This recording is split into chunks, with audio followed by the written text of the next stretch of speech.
Do you want to automate your thank you emails using SendGrid? This is Erica, and today, I'll show you how to set this up, no coding required.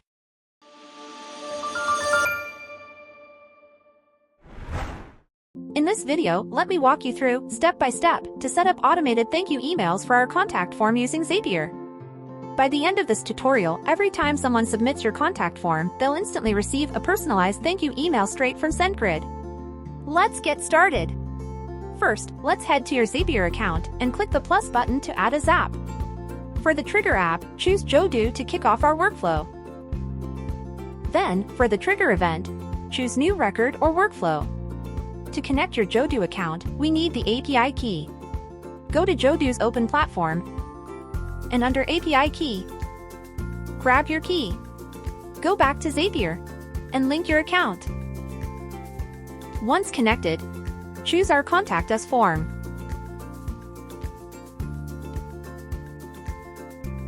Then, move on and click Test Trigger to grab a sample submission. Next, for the action step, search for SendGrid. Pick the Send Email action. To connect your SendGrid, go to your dashboard. Go to Settings, then API Keys, and create a key.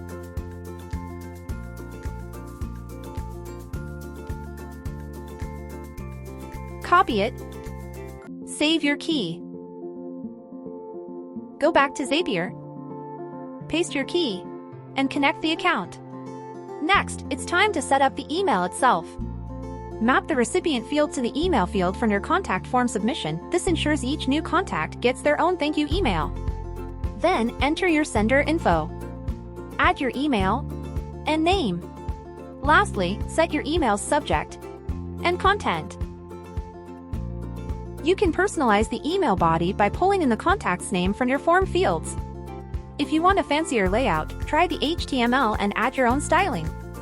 Once everything looks good to you, go ahead and test your Zap. Check your inbox for the test email.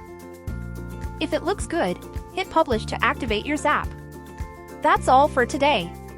If you find this helpful, don't forget to like and subscribe for more tips. If you have any questions, leave me a comment or join our community. Thank you for watching, and I'll see you next time.